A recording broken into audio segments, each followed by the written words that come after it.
Welcome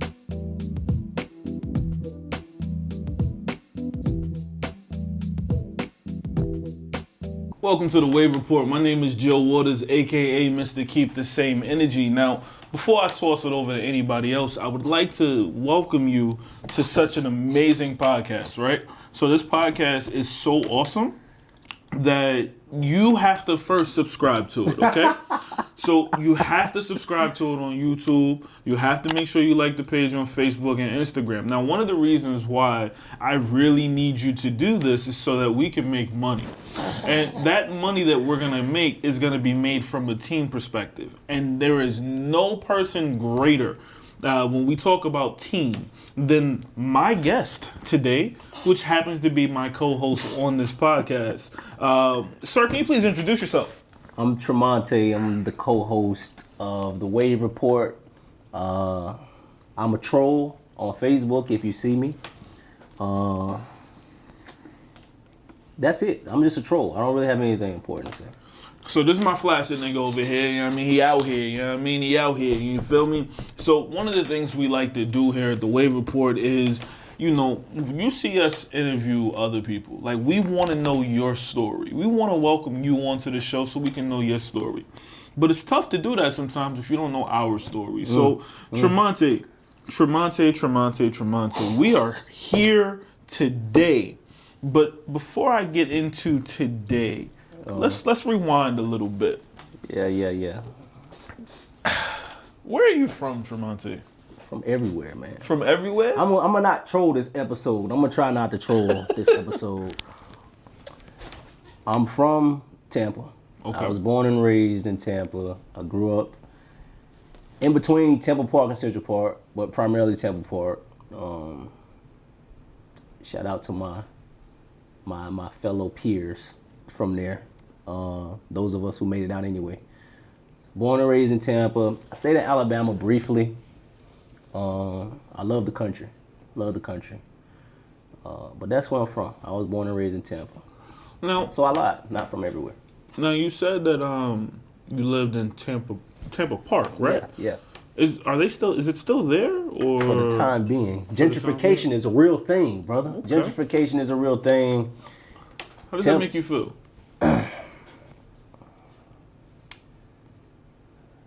Nostalgia, man, is powerful. When you have memories of a place where you used to run around, do things you weren't supposed to do, but it was love. You know, it was love. And it was familiar. And when you know what gentrification is, for the people who are not from the area, they had planned to build a new Rays Stadium, Tampa Bay Rays Stadium, in the area. So not in that specific space. And they actually didn't get approved for it. So they had already, because this is a real story. So my sister was still living there. My baby sister was still living there. And she was one of the people who got an eviction notice. Like, you have to get out in a certain amount of time, because they had presumed they were going to get approved to build a stadium near the area. So they're going to try to clear space. And when my sister got an eviction letter, my sister was cool. She was like, okay, I just go stay with my mom. That was like the first half. Then they didn't get approved. So it was like, okay, well, it's empty. There's vacancies here. And then what happened was, because obviously you have family staying where you're from and stuff like that. My uncle was still living there. And he called me. He was like, they're getting rid of the rest of us. And he just said it so straightforward. Like, what do you mean they're getting rid of the rest of you? And he said, the rest of us got eviction notices, so they're going to really tear it all down. Now, Central Park was already torn down, and they had tried to rebuild like a more bougie type of apartment in its space. It didn't quite work out. It looked good from a distance, but so you just knew it was a matter of time. It was right across the street from each other that they were going to tear Temple Park down. So it's there for the time being, but it's almost like a distant memory for me now. Now, when you talk about memories, tell me a little bit about your upbringing. So even though gentrification is causing such a big impact, you mentioned that you made it out. Tell me about your upbringing and what is it that you made it out from? Well, I was raised by my mom, strong black woman. I didn't know. So I'm gonna tell y'all a story. I'm gonna tell y'all a real story, man. My last name is my sister's dad's last name. It's not my biological father's last name. What that means is I was lied to about who my biological dad was. I didn't know who my biological dad was until the day he got out of prison. Me and my mom were in the drive-thru of churches, so I'm not making this up. And we were ordering, and she said the churches was in Temple Park. That's how long ago I lived there. And she said, you know that guy I kind of mentioned to you, as you're growing up. And I kept telling like he was your uncle or something like that. She was like, that's your dad. As a child, I was 15, 16. I'm like, okay, why are you telling me this? Let me get a 2-piece with a biscuit and a pepper. I was really. Mm-hmm. As a kid, you can't process that in real time. My sister's dad, I always thought he was my dad. I had his last name. We kind of looked alike, so I was like, well, it's my father. I still call him my father, because he wasn't always around, but he did play an integral role in how I grew up and some of the things that I still carry with me to this day. My mom worked 2-3 jobs at a time and did hair in the house. He was a hustler. Right. To help us survive. Side note, and I know it's something we'll get to as we go throughout the interview. When you're a kid, you don't understand compassion. I was resentful towards my mom for a long time. For one, she didn't tell me who my real dad was. As I kind of got to know him, I seen the validity in what she was saying, why she didn't really want me to meet him. But yet and still, you gotta let me see that. Right. You don't understand compassion. I resented my mom, not knowing that my mom did what she knew how to do. So hold on. I don't want to cut you off fully, right? But you said something you said a few things that's pressing. So I'm gonna cover them one by one. You resented your mom? That's right. I resented my mom. I need you to educate me. How is it that you were in your upbringing able to resent your mom? What happened that caused you to resent her? Well, a lot of things happen. Growing up, our parents or our guardians are our superheroes. Those are the people we idolize. Those are people we look up to, amongst other people. And as you get older, you realize they're human too.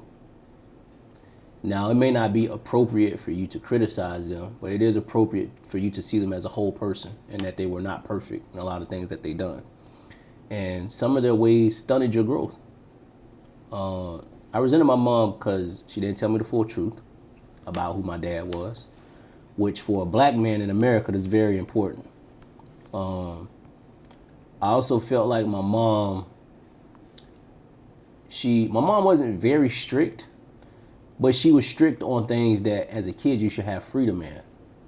Parents see restriction as protection. I'm protecting you from this. I don't want you hanging with these people. But what you're doing, you're making me ill prepared for society. I'm going to be around people who aren't the best people. Right. I'm going to make mistakes.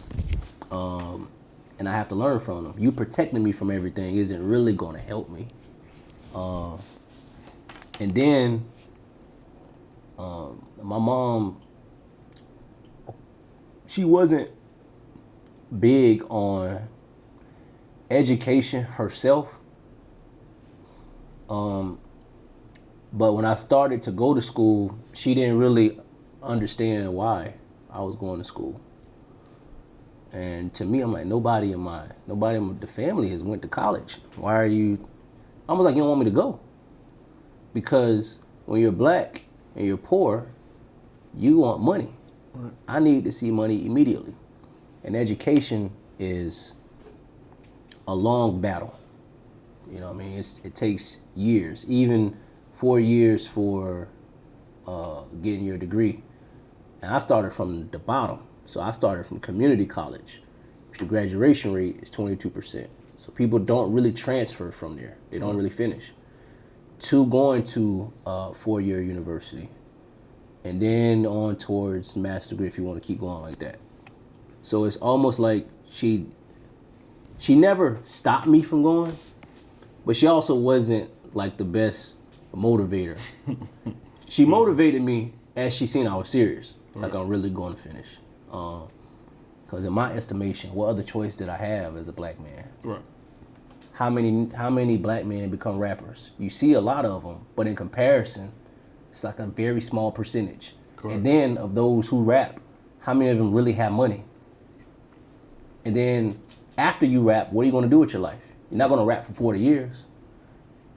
I'm relatively short. I'm not going to be an athlete. Not going to be a basketball player. I'm not going to be LeBron. So I'm not going to make a lot of money in that arena, in athletics or music. And then as you grow as a black person, we're creative by nature. That's a fact. We're innovators. Although some other people tend to take the credit for our innovation, we're innovators. But the arts, when you grow up, even when you're in college, so I mean, me in college, I was one of the few people in the arts program. I like words. Most of these people, you going for business, you going for psychology. People just don't really like reading like that no more. I'm one of the few people, not to mention I'm a black man, so I wasn't taken seriously. A lot of my classes were with white women, but I didn't see many black people in there. So circling back, I resented my mom for those things, but after a while, the resentment wears thin. That's what I was gonna ask you. Like, for me, I'm one of those people where I've seen a lot of stories where people say, "Oh man, this person was so hard on me," or "This person was so hard on me," but then that turns into an appreciation. Like, kids could be like, "My mom whipped me when I was a kid," but then it turns into an appreciation. Like, "Oh, you know what? I respect my elders now." For you, what did that resentment blossom into for you? How does that impact? Like, how does that? To rephrase that question a little bit better, that resentment, did it blossom into you and your mom having, is your relationship with her today different than it was back then? My relationship with my mom today is probably the best it's ever been because we have an understanding. Okay. Me and my mom have the same personality. She isn't the best thing. She's not going to back down. I'm not going to back down. My stepdad told me something once as I was growing up. I'll never forget it. And I didn't really learn this until I was in my upper 20s. So my stepdad, one of the times that my mom was married, he would never intervene when me and my mom would go back and forth in the house. He would kind of stay out of it. And, so when me and him would like go grocery shopping or something like that, I'd be like, "Man, why you don't ever say nothing? You know I'm right. Why you don't ever say anything?" And he looked at me one day. He started laughing. He looked at me, said, "Even when you're right, you're wrong." Like, I don't understand that. Like, I don't, wait, what are you talking about? And he said, "Even if I told you what I meant," he was like, you're not going to understand. He's like, "It just take time." And I was still like, "No, I want to know now." Right. And of course, he was correct. Growing up, I'm like, you only get one mom. Mm-hmm. And it was foreign to me when I met people whose mom died when they were young, or they got adopted. They never knew who their mom was. I'm like, at least I know who my mom is. Right. And that's a blessing within itself. But as far as the understanding part, and this is tough when you're a child. This is a difficult thing to learn. Your parent has to understand at some point that you're an adult. They have to. And you, as their child, have to understand that that's going to always be your mom or your dad or whomever it is that raised you. But there has to be a mutual understanding. I see a lot of people my age, when they're growing up, it's like whenever their mom calls them or whenever their dad calls them, they have to just do what they say. I'm not like that. Trash. I'm not like that. Now, I'll listen and I'll be considerate, but I have my own household. Mm-hmm. I'm married. Some people have kids. I just have my other obligations. If it's imperative, and I'll do whatever. Well, my mom's married. You don't need to be calling me for everything. You have to understand I have my own life too. and we have an understanding. I always respect my mom. My mom is the strongest person I know because I've seen it, you know, and I get a lot of my strength from her. On the other hand, my mom has grown to understand that I'm a man and I'm gonna make my own decisions. You're not gonna always agree with what I do or how I move, but you don't have to.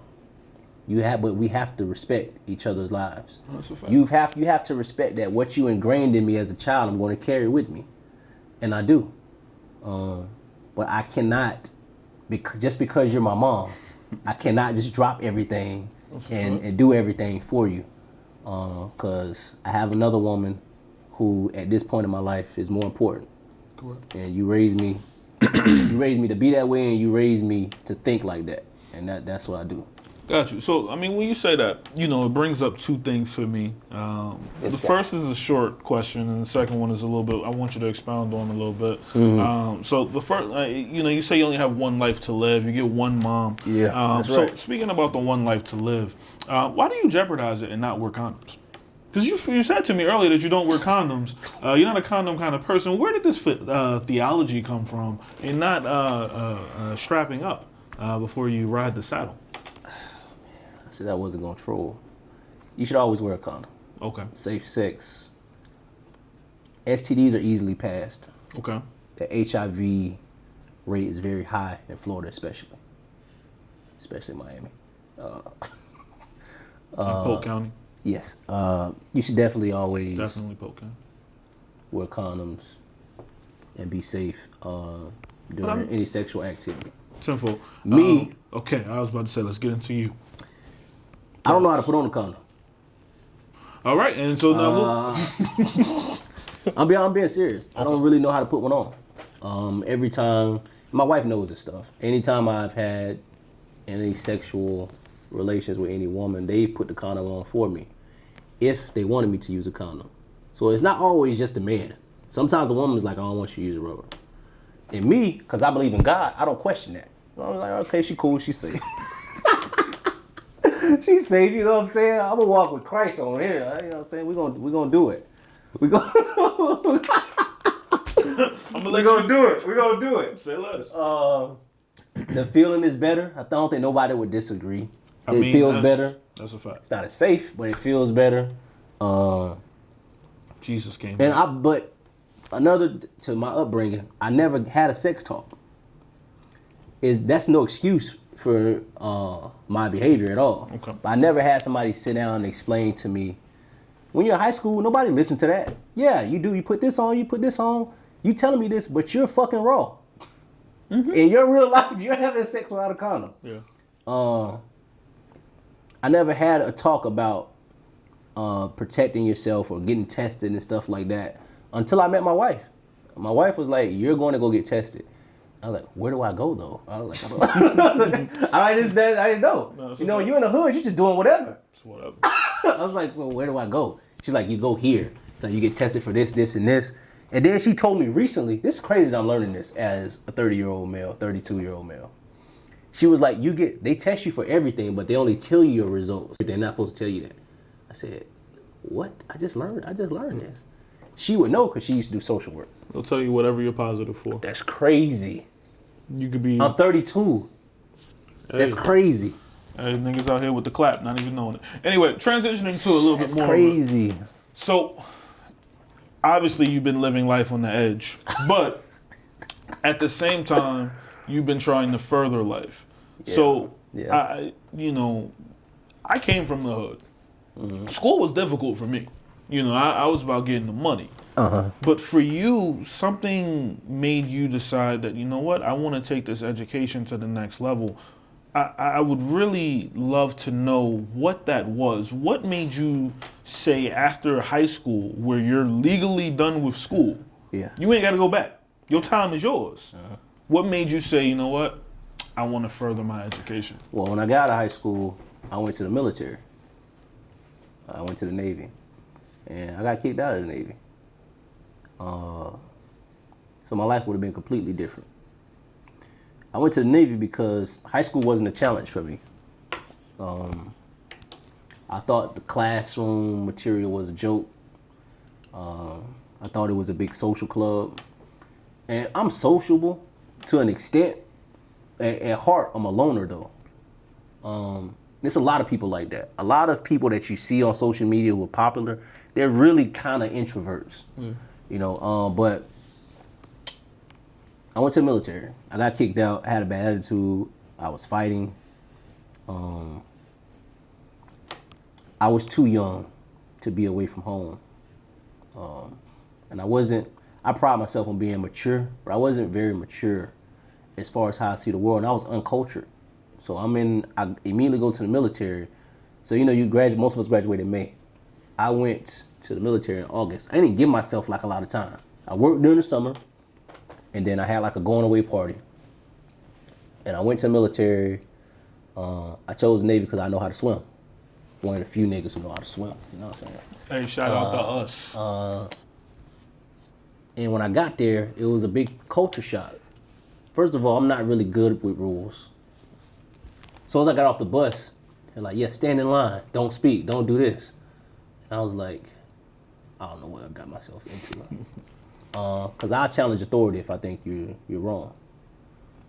And I was in a division with 87 other men of varying ages, different cultural backgrounds, people who have a lot of pride and a lot of ego, which I don't do well with. I got into it with a couple people, nothing really major.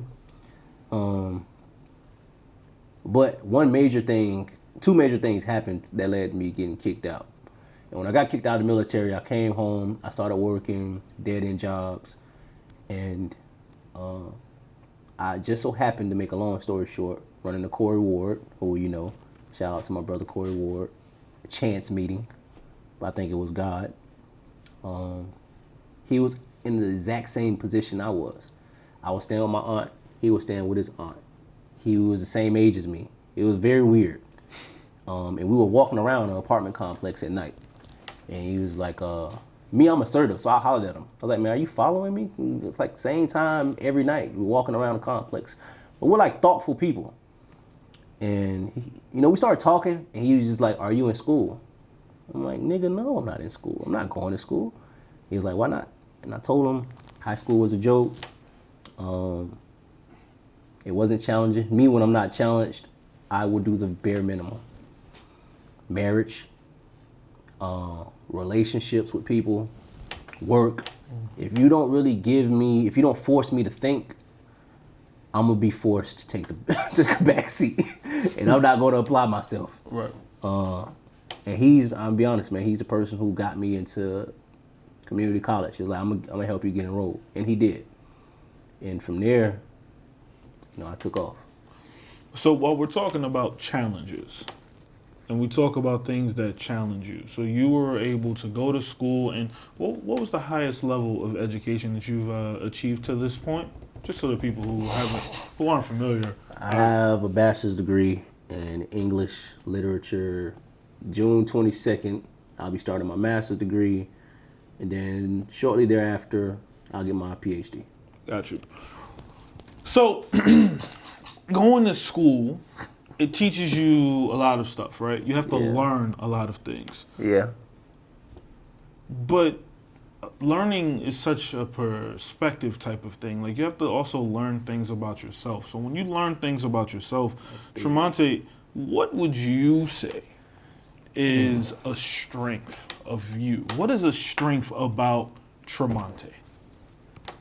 I'm a great listener. Man. And I'm non-judgmental. I'm a great listener because I don't listen to respond.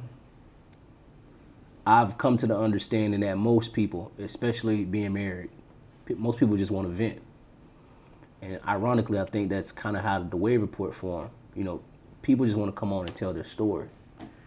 I don't listen to be like, you should do this or that's wrong. I sit there and I hear everything you're saying. And instead of saying, that's crazy, people are, that's crazy, you to death. By what I ask and what I inquire about, you'll know I was really paying attention to your story. I'm a great listener. I have a way of bringing people together who wouldn't otherwise talk to each other. So sometimes, especially if you see me on social media, I'll post something divisive on purpose. But people know it's me doing it, so there's no ill intent. I want to welcome everybody to talk to each other because there's nothing more powerful than people connecting. I don't care if you're gay, I don't care if you're black, if you're white, if you're a woman, I don't care. If you can talk with each other and if you can disagree in a civil way, that's more powerful than being hateful towards somebody. Correct. Or judging someone's opinion or just being negative to someone who's different from you. We're all different. We're all unique. I have a way of bringing people together and getting people to be honest about who they are. And that's something I picked up over time. Okay. So I think those are my two best strengths. So, real quick, what's your weaknesses? Dang, man. I don't want you to think about it too much. God, man. I can be very cold. I can be extremely cold, man. And I won't talk to you. I won't talk to you. Another one of my weaknesses. Some people say it could be a strength, but I see it as a weakness because it's going to lead to negativity. I am extremely confrontational. That works well when you're in the hood, and you have to. I walk up to you.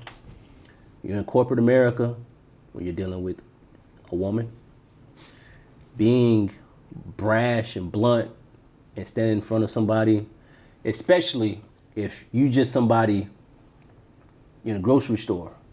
If you're my supervisor, you're my manager, or if we're out somewhere at a party or at a gathering, if you say something to me and I interpret it as, I seem like you're kind of like trying me or you're trying to be slick, because I pick up on sarcasm well.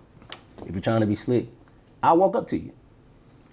And 9 times out of 10, in my life, 9 times out of 10, where I've confronted someone, they've always said, oh, you know what, I ain't even mean it like that. Because you're not really confrontational like you portray yourself to be. But I've learned that it's more important to sometimes just let people be. You don't always have to snap on people. You don't always have to, hey man, what you say? If your boss say something, you're like, hey man, you not finna, you know what I mean? You don't have to be like that. Right. Those are my 2 glaring weaknesses, and I learned that more with my wife. You know, just being like, hey man, don't talk to me that way. And that can shut somebody down. Because some people don't, I mean being sincere, some people don't really mean what they say. Right. They're just in the moment. Now, I have less empathy for you if you're a dude and you do that. But those are my glaring weaknesses, man. That's something I try my best to work on. So being in the moment and applying empathy to a few things, Tromonte, I want to do something a little bit different here. I want to have you expound on something from a little bit of word association. So here's what I'm gonna do. I'm gonna say a word, and I want you to expound on. Off the cuff. I want you to expound on what that means to you. Like, just tell me a little bit about it. So here we go. So the first one I'm gonna drop on you is. So I'm doing one word, right? No. Oh, but you said word association. I'm gonna say something to you, and without thinking about it long at all, I just want you to tell me how you feel about it. So here we go. The first one. Your wife. Jesus. My wife represents what Christ represented. She's compassionate. She's empathetic, even when I think she should go for the jugular. She's kind. She's assertive. She's strong. And she's forgiving. Those are all the qualities he embodied. That's my name for her in my phone. That's my savior. That's who she is. She never has any ill intentions towards people. I'm the one who has to try to get her to have ill intentions. But that's what my wife is to me. So the next one I want to ask you about, I'm going to say one thing and you tell me how you feel about it. Being black in America.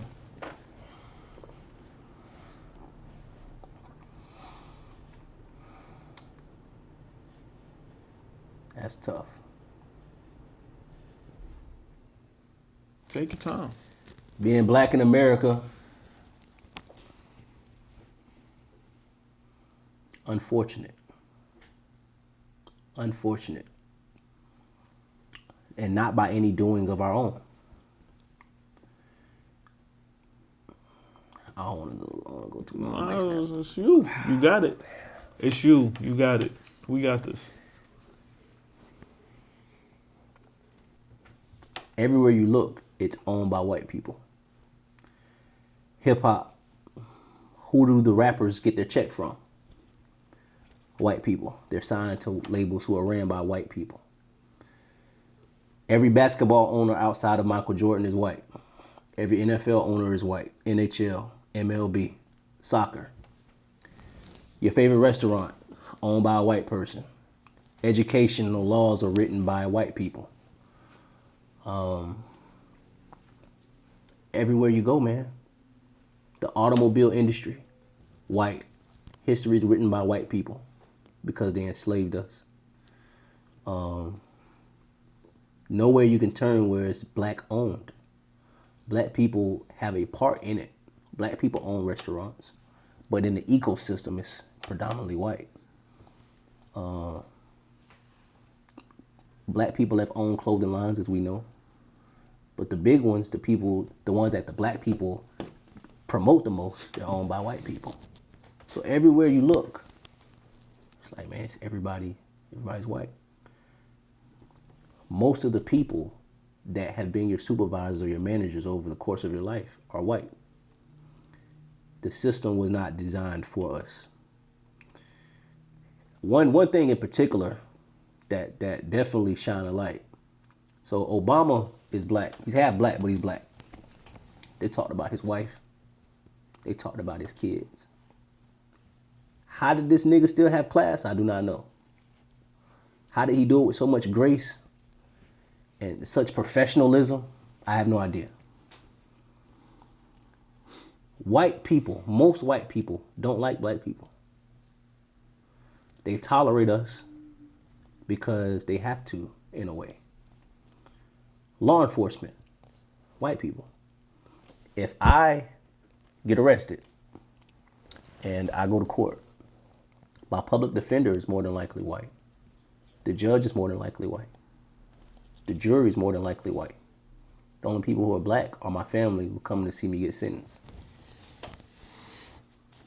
And then I go to prison where 90% of the population looks like me. Everybody in here guilty. That's impossible. It's unfortunate to be black in America, even when you're an educated black man, even when you're a successful black man. You would think if, Floyd Mayweather, Jay-Z, people that have worked hard to get to where they are, man, maybe they look at them differently. They don't look at them differently. As rich as Floyd Mayweather is, who cuts his check? That goes to show you, man, you're only getting higher and higher in their system that benefits them. How do I know that it benefits them? Zimmerman's walking around like a regular citizen after killing someone on camera. The white man who killed Ahmaud on camera. The white officer who killed George Floyd on camera. Mind you, I'm saying on camera. Breonna Taylor, that's her name. They ran to her house unannounced. And then they took the dude to jail because he started shooting. What you think I'm going to do? If you break in my house and you don't say who you are, I'm going to start shooting to protect my lady. And then you say, oh, well, the dude we was looking for, he was already locked up. You didn't check the address? You didn't try to see if he was already locked up? And you think that being hopeful and being optimistic, you would think that, man, you know what? Someday it's going to change. But the problem is the system. We've had one black president. One.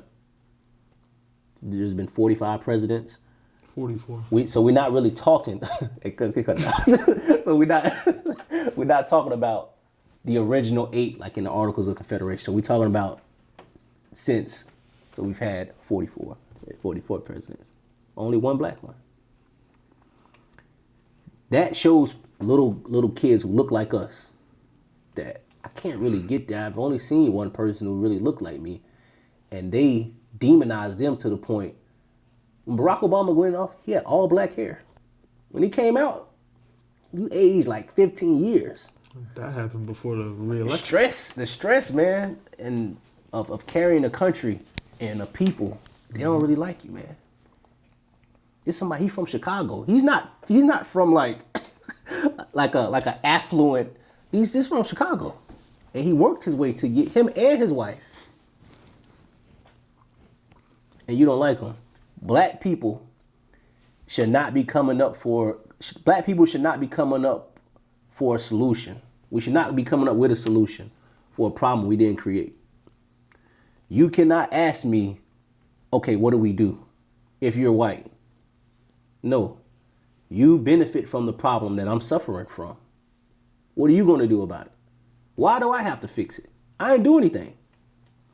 Why does it take me longer to get a small business loan? Why do I have to, if I come in and get my car serviced, I come in, I'm already waiting 2 hours. You come in as a white person, you come in, get serviced and leave. I'm still waiting here. It's on all levels, man. And it's because of your skin color. People like to say, oh, it's because of this, because of this. Just keep it real, man. Because I'm black. And I accept that. It's because I'm black. I could be waiting to get served at a restaurant. A white person come in, you'll seat them before me. I've been here.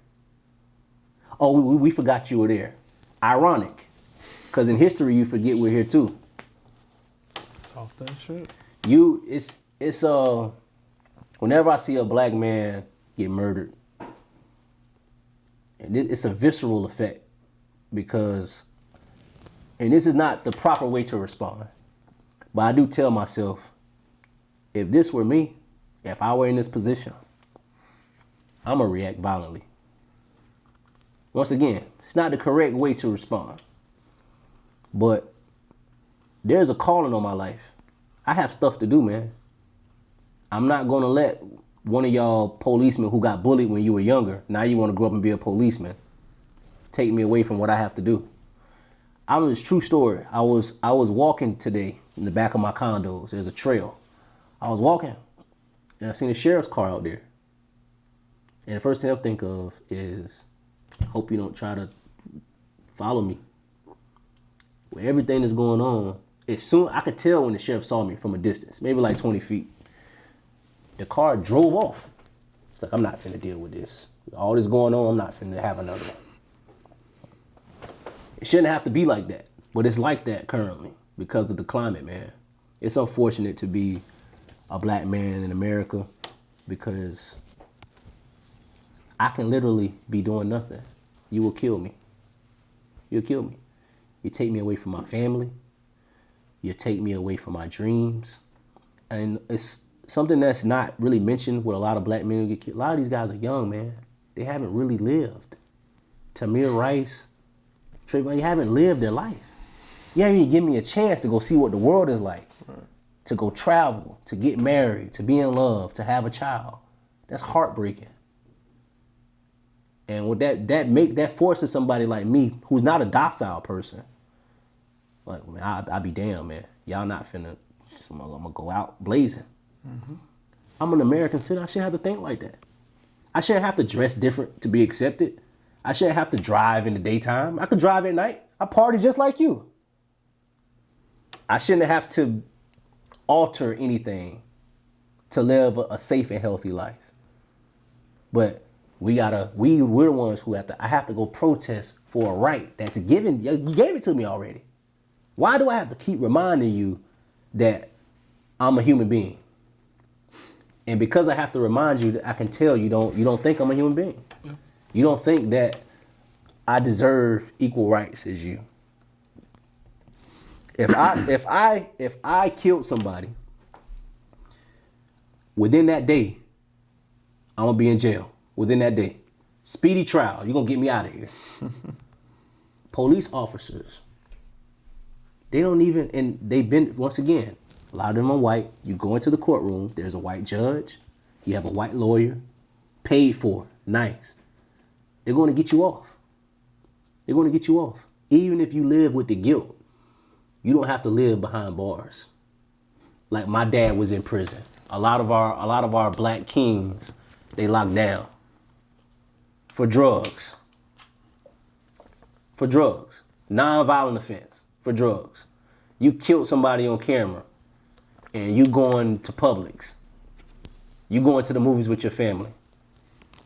This nigga has sold a few bricks of cocaine. How did cocaine get here? It wasn't by us. I can't make it out of thin air. But you can continuously kill somebody. It's almost like a sitcom. Monday night, let me turn on what's going on right now, 9 o'clock. Every new week is an episode. Oh, he died, and it's so to the point now it's becoming numb. Oh, there's another. Well, I'll tune in next week. Who gonna die next? Storylines change, characters stay the same. So, Tromonte, I am now going to start to close everything, but here's what we're going to do. I did some word association, and I had you expound upon it. Now I want you to give me one answer to the words I'm going to give you, and then we'll start to wrap up from there. So here we go. All right. And everything we've talked about, Tromonte.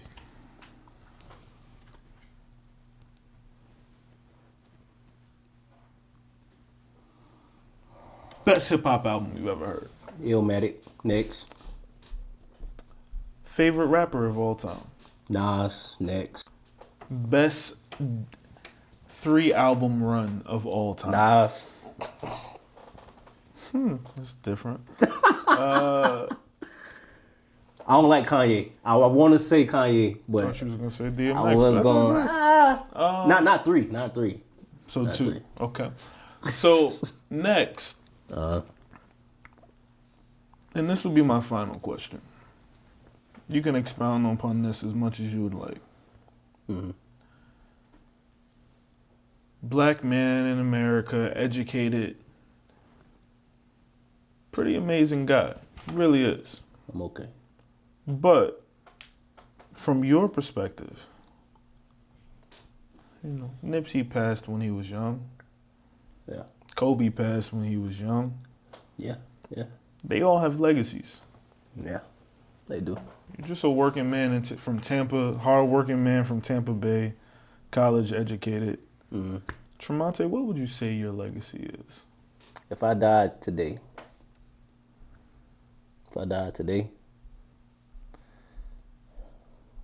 that's a good question, man. If I died today, man, my legacy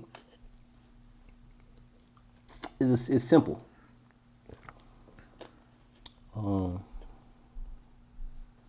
I think my legacy would be that everybody that I run into, hopefully, they know that I love them. I wish it could be more profound, more philosophical, but I think everybody that I've encountered, I had a conversation with, they've seen through not just me telling them, but through my actions that I love them. I love them for who they are, not who I think they should be.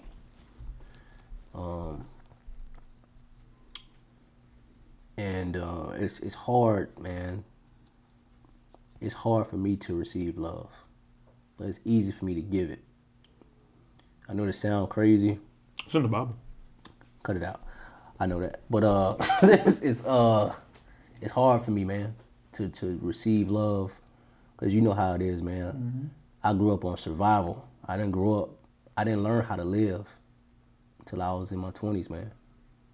I just knew how to survive. But I hope that people I ran into, people we've had on the Thewavereport, people that we've touched, they just know that I love them, man. And I will always love them. Even when I'm gone, I hope they'll still be able to feel my love and know that it's okay to just be you. You don't have to do nothing extra. Man, I gotta thank you for sharing your story. My boy, fresh off the Rona. You dig what I'm saying? Fresh off the Rona. See, That's the one thing that I pride myself in the Wave Report more than anything. Not the Rona part, but the fact that we invite people to come on and share their story. So we've told you ours. We're ready to hear yours. Keep watching. Subscribe to the page. Stay in tune with us. Stay in touch with us. Because here at the Wave Report, we're better when we do it together. My name is Joe Waters. For Tromonte, get in touch with us. Yes, sir. We're ready to tell your story too. Peace.